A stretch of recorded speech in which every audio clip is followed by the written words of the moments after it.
7월 13일 방송을 시작하겠습니다.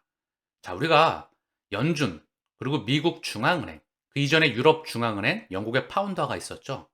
이들의 통화 시스템, 그리고 금융, 금리, 환율, 이 시스템을 이해했다면 이들이 먹고 사는 방식을 우리는 조금 더 이해할 수 있었을 겁니다. 그리고 지금도 연준이 1년 만에 천문학적인 베이비, 빅 스텝을 넘어선 자이언트 스텝을 통해서 5% 금리 상승을 하면서 주식시장, 코인시장, 부동산 시장, 더불어 실물 경제 또한 다 박살을 내버렸습니다. 그리고 지금 0.25%, 한 번, 두 번을 올려서 시장을 붕괴시키는 거 아니야? 사실 살떨리죠. 잘 모르면. 그쵸? 이미 그들의 힘을 우리는 봐왔습니다. 그리고 제 방송을 통해서 그들의 힘이 이전하고 있는 과정을, 그 도로망이 깔리고 있는 고속도로와 교통망을 보고 계십니다. 그런데 중요한 건 그들이 과거죠. 그리고 현재 수명이 다해가는 시스템, 통치해왔던 지배 구조와 먹고 사는 방식, 그리고 프린터기, 미국과 유럽의 프린터기의 주인장은 뿌리가 같더라. 그래서 그들이 먹고 사는 방식을 한번 이해해 보시죠. 자, 지금 방송을 통해서도 보고 계시죠. 미국 달러의 주인, JP모건, 뱅크 오브 아메리카, 시티, 웰스파고, 유럽, 영국의 HSBC, 바클레이즈, 프랑스의 도이치, 코메르츠, 스페인의 산탄데르, 비비베이, 프랑스의 BNP 파리바, 소시에테 제너랄, 다 그들의 뿌리는 같더라. 그러면 미국을 중심으로 해서 전 세계를 100여 년간 지배해왔죠. 그쵸? 그러면 이들이 먹고 사는 구조는 뭘까요? 각 금권이죠. 방금 전에 언급드렸던. 그들은 첫 번째로 미국채, 미 정부를 상대로, 미 백악관이죠. 이 백악관을 상대로 미 정부가 국채를 발행을 해요. 그러면 얘네 은행을 통해서 이 돈이 발행됩니다. 그리고 국채를 받아오죠. 그리고 얘네는 불면의 안전자산의 미 국채를 통해서 이자를 그동안 먹어 살아왔습니다. 그리고 이 미 국채는 어디로 뻗어나갔죠? 전 세계 외환 보유고의 그동안의 100년 역사상 1위가 바로 미 국채였습니다. 압도적이었어요. 전 세계의 외환 보유고로 미 국채를 보유하지 않는 국가는 없더라. 이게 줄여나가고 있는 겁니다. 그래서 이 힘을 빼는 거죠. 자, 두 번째, 달러, 유로, 엔, 파운드, 위안화. 이 국제결제 통화, IMF를 사용하고 있는 국제결제 통화. 세 번째, 금.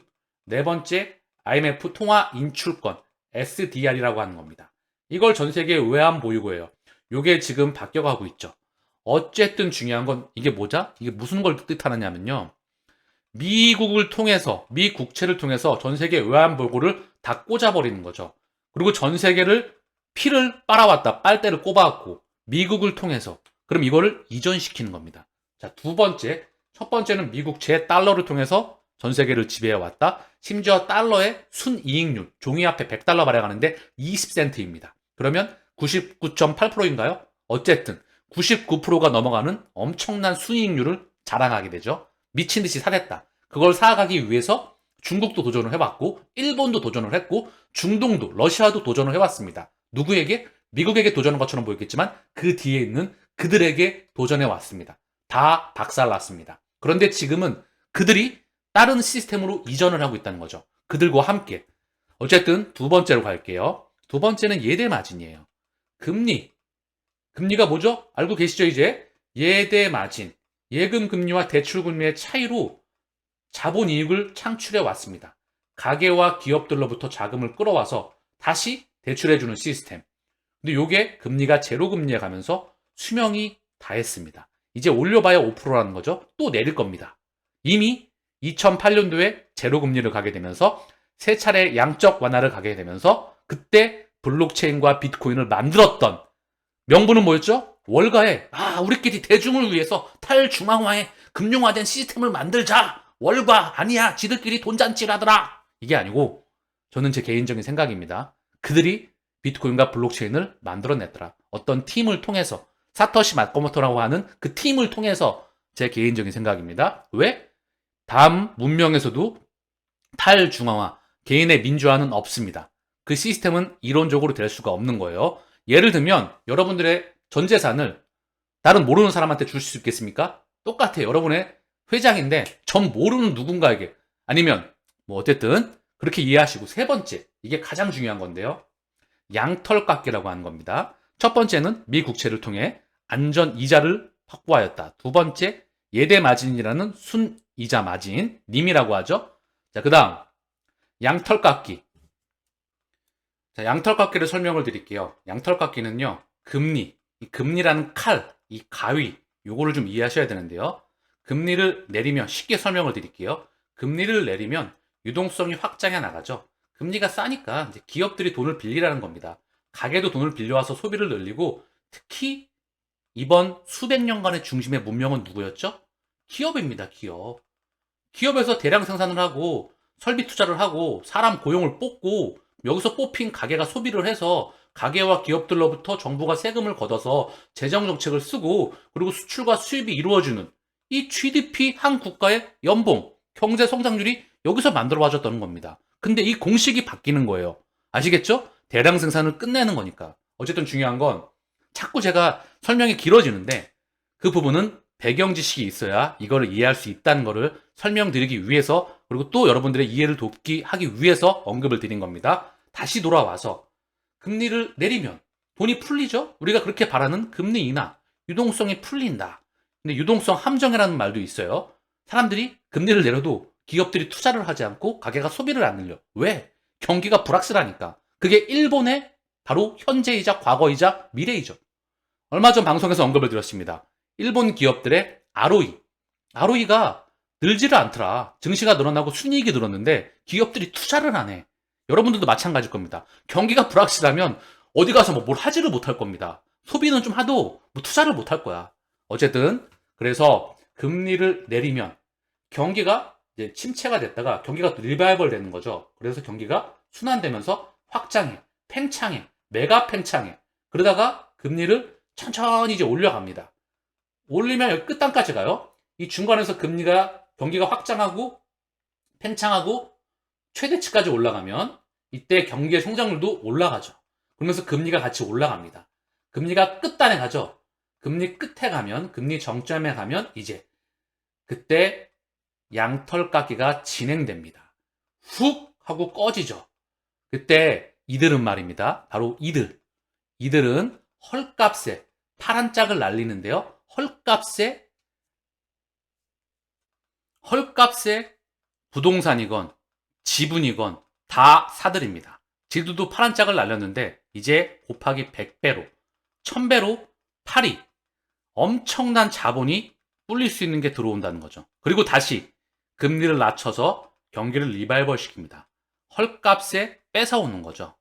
이게 바로 양털깎기의 이면이었다는 겁니다. 금리를 내려서 신용이 팽창되죠. 그 부채, 채권, 빚을 통한 자본주의 경제 성장 시스템이었습니다. 그러면서 경기가 막 활성화 돌아갑니다. 양의 털이 막 늘어나요.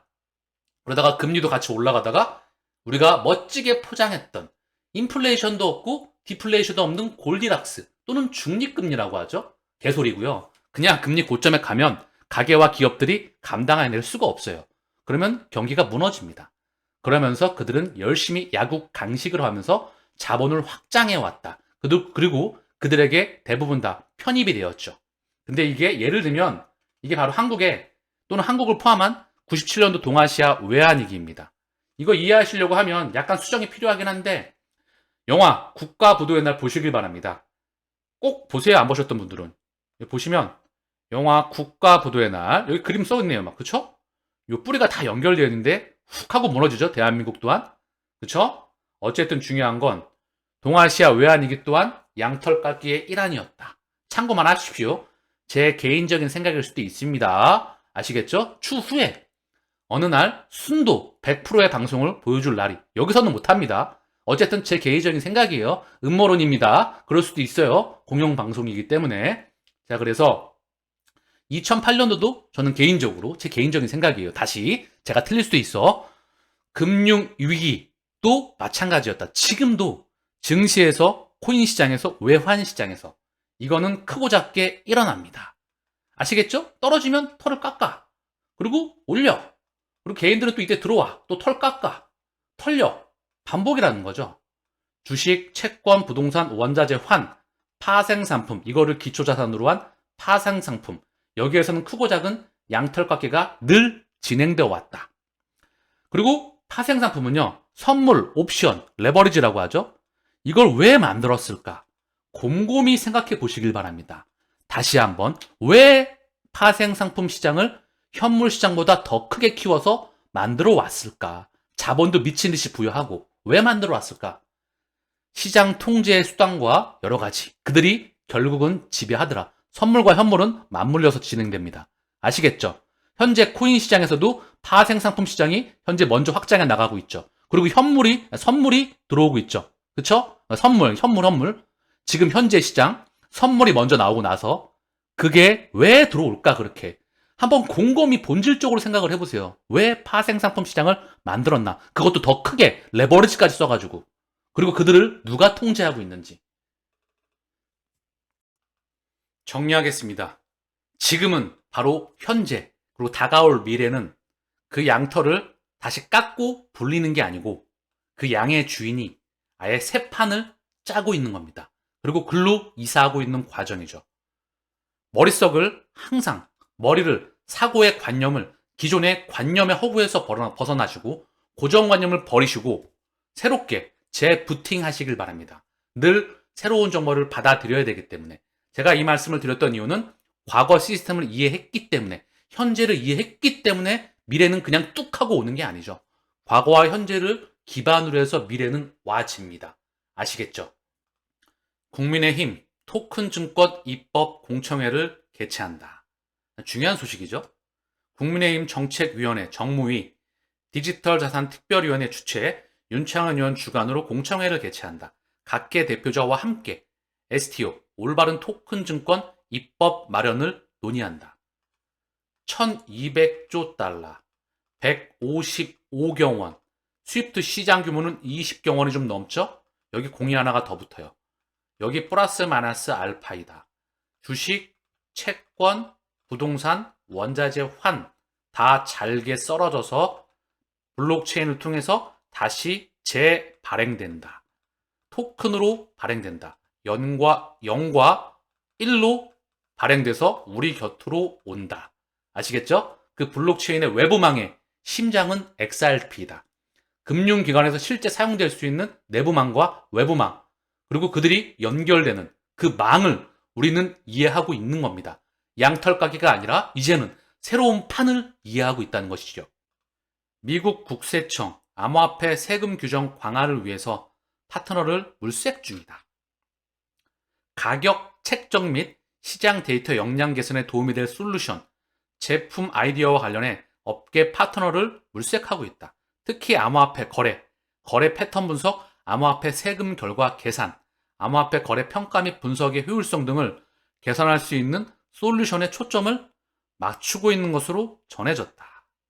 앞서 지난해 10월 미국 국세청은 NFT에 세금을 부과하기 위해 과세 대상을 가상화폐에서 디지털 자산으로 확대한 바 있다.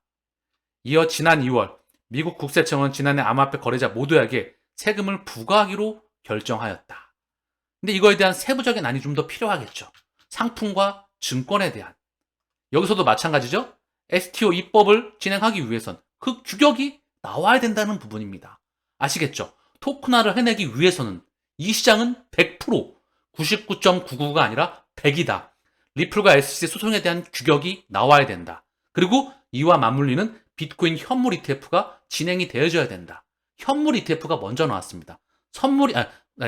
현물 ETF가 후에 나오죠, 이제. 그리고 선물 ETF가 먼저 나왔다는 거죠. 왜 맨날 선물을 먼저 발행을 하고 현물이 늦게 나올까? 왜? 아시겠죠? 그들의 설계자의 머릿속에 들어가셔야 됩니다. 미국 SEC 위원장, 법 완벽하게 준수하고 있다. 네, 법을 완벽하게 준수하고 계시죠. 네, 그렇다고 하고요.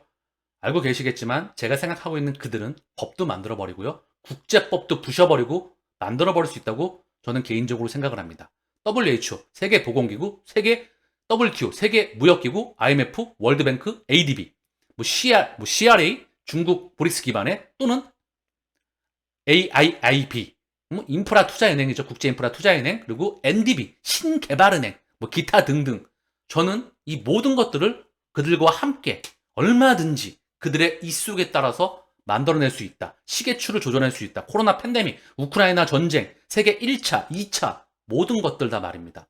제 개인적인 음모론이라고 생각하셔도 좋습니다. 그냥 제 개인적인 생각이에요. 공용 방송이니까. 참고로 이분은 전 CFTC 위원장이셨어요. 더불어 유대인이기도 하시고 그 말이 뜻하는 바를 다시 한번 생각해 보시길 바랍니다. SEC가 증권 뭐 어떻게 했대. 누가 파산한대. 여기는 뭐 증권으로 판정됐대. 그래서 벌금을 부과한대. 패소했대. 그러면서 거기에 함몰돼가지고 현상에 함몰이 돼가지고 예를 들면 미국 금리 올린대. 소비자 물가가 올라갈 것 같아. 증시가 떨어졌어. 거기에 함몰돼서 그쪽을 보게 돼서 그쪽에 집중하게 되면 큰 판을 이해를 못한다는 거죠. 아시겠죠? 떨어져서 두 발짝, 세 발짝, 네 발짝 떨어져서 그걸 바라보셔라.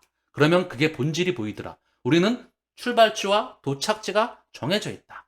그 가운데 수백 번, 수천 번. 난 다시는 안 그럴 거야 하시더라도 또 흔들실 겁니다. 그러면 다시 한번 떨어져서 펀더멘털과 값어치에 집중하고 여기는 아직까지 세금도 부과가 되지 않고요. 법과 규칙도 제도도 나오지가 않았습니다. 그렇기에 실체가 없기도 하죠. 왜? BIS 아직 실제 BIS와 전 세계 쩐주들이 이걸 만들고 있잖아요. 그쵸? 근데 얘네가 아직 가치를 부여하지가 않았어. 실체를 부여하지가 않았어. 이제 다음번 시스템의 중심은 누구다? 바로 얘네인데 말입니다. 실체를 부여하겠죠. 근데 그때는 이미 늦었죠. 왜? 대중들의 눈에 드러났으니까. 눈에 봤으니까 주가가 올라가고 코인이 급등하면 사잖아요. 그죠? 그러니 여러분들은 선구자의 역할로서 가문의 영광으로 이 1%의 마라톤에 완주하셔서 그 안에 들어가시면 가문의 영광으로 기록되게 될 겁니다. 우리 할아버지, 할머니가 이때 이르셨어. 어제 방송에서 언급드렸지만 그 안에 여러분 세대 손자가 아니고 멀지 않은 시간 내에 여러분들이 그렇게 기록되실 거라고요. 아시겠죠? 자, 갤럭시 디지털의 마이크 노바그러츠가 비트코인 현물 ETF 승인 광범위한 채택 신호 될 것. 광범위한 채택 신호가 되죠. 전 세계 금융기관들이 여기 자금을 쏠 수 있는 혈관을 막았다가 혈관을 이렇게 막아놨어요. 자금을 쏘고 싶어도 혈액을 쏘고 싶어도 혈관을 잠궈놨어. 이 수도꼭지를 풀어버리는데 규격과 제도를 만들어서 아시겠죠? 이 시계추를 누가 정하냐? 그들이 정한다는 겁니다. 아시겠죠? 현재 여러분들은 이 전에 이미 들어와 있다. 6월 인플레, 미국 인플레가 3.0%로 27개월 만에 최저치이다. 1년 전 9.1% 고점 기록 후 하락 추세. 이미 며칠 전 방송에서 여러분들은 이 부분을 충분히 예측해 왔다. 미디어에 그리고 그들의 놀림에 흔들지 마시고 중심을 꽉 잡고 가세요. 그냥 평상시와 똑같이 다만 R&D 그리고 본인의 역량을 키우는데 집중하십시오. 만약에 그게 시간이 안 되시면 제 방송 보면서 제가 부족하지만 최선을 다해서 말씀을 드리지요. 자, 크립토 인플루언서 전례 없는 부를 향한 XRP의 경로를 예견합니다. XRP 한 개당 100만 달러를 향한 여정. 100만 달러. 저 개인적으로 오버라고 생각을 해요. 6바, 7바라고 볼 수도 있고요. 그냥 참고만 합니다. 제 개인적으로 목표 가격이 없어요. 1,000원, 5,000원, 만원, 10만원, 20만원, 30만원, 50만원, 100만원. 그냥 목표 가격이 없습니다. 한 100만 달러 하니까 한 12억, 13억 정도 되겠죠. 하나당. 물론 가능성이 없는 건 아니겠죠. 갈 수도 있겠죠. 참고만 할 뿐이다. 저는 그냥 가격에 그렇게 변형에 신경을 쓰지 않아요. 왜냐하면 얘의 가치를 아니까. 우리는 가치, 다이아몬드의 값어치를 끊임없이 확인하는데 집중을 둔다. 이 다이아몬드가 언제 개봉을 하는지, 다이아몬드가 드비어스 그룹에 이어 전 세계 어쨌든 간에 다이아몬드가 값어치를 갖게 되는 그 세상의 모습을 드러내는 그 시점과 망이 깔려가는 건설이 어디까지 진행되고 있는지, 고속도로가 어디까지 뚫리는지, 어떻게 인프라가 물밑에서 진행되는지 우리는 그걸 보고 있는 거죠. 이미 이거는 올 수밖에 없어요. 자, 그래서 유명한 암호화폐 및 NFT 애호계에는 브렛 힐, 자, 이분이에요. 최근 디지털 자산이 비트코인의 성공을 초월하여서 전례 없는 100만 달러의 가격으로 치솟는 미래를 상상하면서 XRP에 대한 매혹적인 관점을 공유했습니다. 힐의 마음속에는 XRP에 대한 생각만으로도 호화로운 주택, 고급 차량, 호화로운 보트로 가득 찬 엄청난 부의 이미지가 떠오릅니다. 힐은 XRP의 평가에 대한 야심찬 열망을 품고 있지만 현재 디지털 자산의 단일 단위만 소유하고 있음을 밝힙니다. 소박해 보이는 이 투자는 암호화폐 시장을 혁신하고 얼리 어답터를 상상할 수 없는 부로 이끄는 XRP의 잠재력에 대한 그의 확고한 믿음에 대한 증거입니다. 힐의 비전은 XRP를 둘러싼 열렬한 열정과 일치합니다. 암호화폐는 국경 간 결제 및 주로 금융기관과의 파트너십에서 고유한 유틸리티로 주목을 받고 있기 때문입니다. XRP의 기능은 산탄데르, 아메리칸 익스프레스, SBI 홀딩스와 같은 기업과 주목할 만한 협력을 이끌어냈습니다. 자, 그러면서 참고만 하는 뿐이고요. 중요한 건 뭐다? 우리는 돈으로부터 독립을 해서 시간으로부터의 자유를 얻는 것입니다. 돈질을 하려고 하는 게 아니고. 물론 그 꿈을 꾸시는 건 좋습니다. 근데 그 시간은 굉장히 짧을 거예요. 끊임없이 자극을 원하면은요, 나중에 뽕 맞습니다. 아시겠죠? 그 자극은 오래 가지 않아요. 짧게 주어진 인생 속에서 시간으로부터 독립을 벗어나서 우리의 길을 간다는 것이지요. 자, 이제 여러분들은 이 말의 의미를 아실 거라 생각을 합니다. 제 방송을 보셨던 분들은, 만약에 처음 보시는 분들은 기존 방송을 쭉 한번 다 돌려보세요. 최근 기준으로 해서도 충분하실 거라 생각을 합니다. SBI CEO 기타오 요시다카가 2025년까지 일본의 모든 은행이 리플의 XRP를 사용할 것. 요거는 플러스 마이너스 기준점이 있는 거예요. 시차가 발생하겠죠.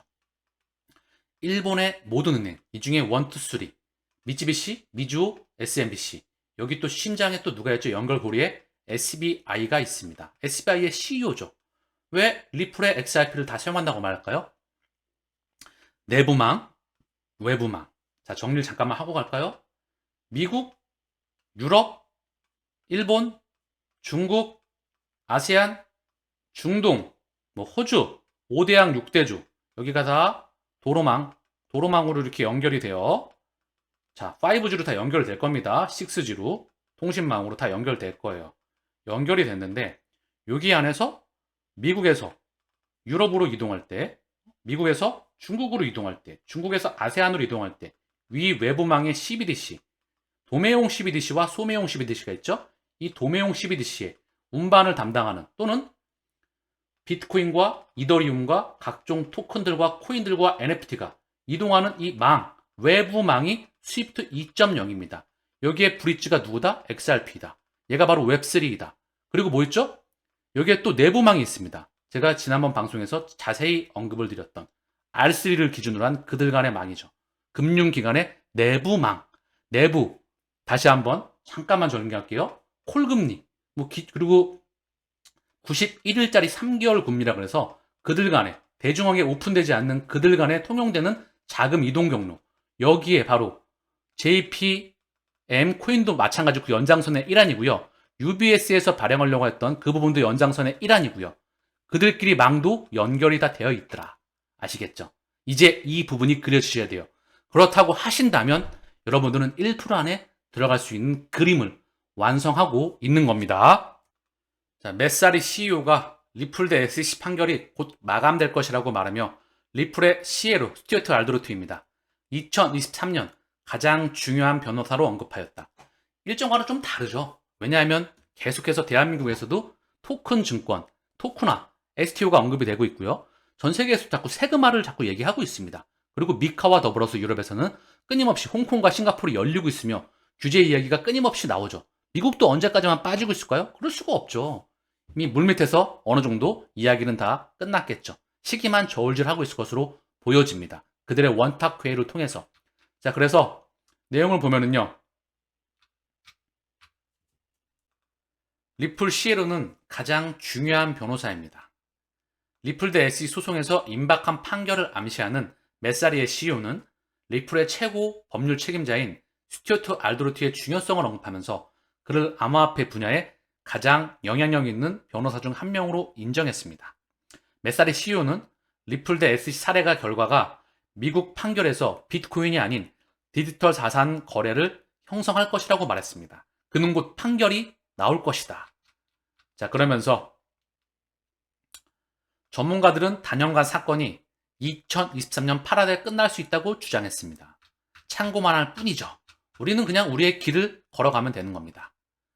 자, 어떤 비트코인 지지자가 큰 움직임을 위한 XRP 기어링 10달러 XRP 목표를 설정하였다. 내용을 보니까요. 소송이 마무리가 되면 한순간에 또는 XRP가 10달러까지 치솟을 수가 있다. 그 말을 하고 있어요. 그걸 누가 모르겠습니까? 파괴력이 나오겠죠. 다만 흔들면서 가겠죠. 한 방에 가기보다. 왜냐하면 거기까지 또 가면 충분히 5,000원대에서 1,000원으로 가서도 털릴 사람. 3,000원, 5,000원에서 털릴 사람, 만원에서 털릴 사람, 이 마라톤을 온전히 다 완주할 사람들 안에 들어가는 사람들, 그게 중요합니다. 자, 그리고 제가 어제 언급을 드렸던 리플, 영국의 암호화 및 XRP 채택에 대해 영국 정부와 논의하고 있다. 에도파리나님의 트위터를 통해서 제가 언급을 드렸죠. 그리고 또 여기 영국 위에 홈페이지 가서 우리는 그 내용을 확인해 보았습니다.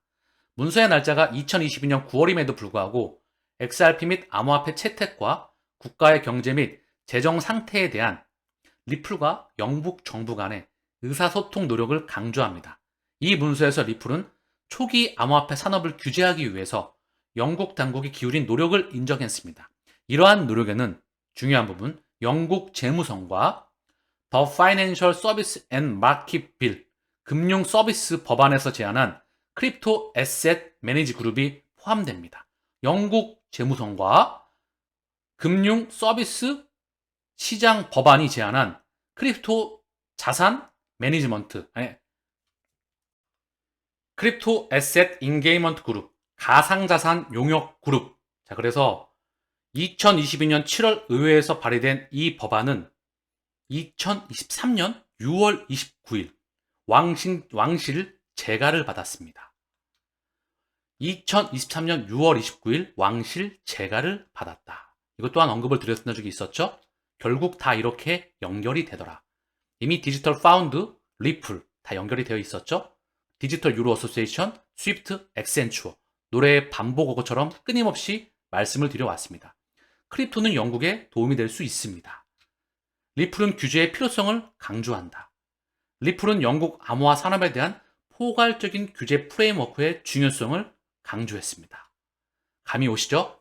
이 세상은 막는다고 오지 않는 것이 아닙니다. 내가 오지 말란다고 오지 않는 것이 아니죠. 이미 물 밑에서는 인프라가 미친 듯이 확장해 왔다. 그게 물 위로, 수면 위로 이제 올 시기를 우리는 기다리고 있다. 그리고 최근에 들어서 찔끔찔끔 그 모습을 우리는 봐왔습니다. 오늘 방송을 통해서도 그들의 설계자의 머릿속에 들어가서 인프라가 깔아나가는 그 그림과 함께 그 본질적인 구조에 대해서 우리는 알아보았습니다. 흔들리지 마시고 이 마라톤을 완주하시길 바랍니다. 오늘 저녁 방송에서 뵙겠습니다. 감사합니다.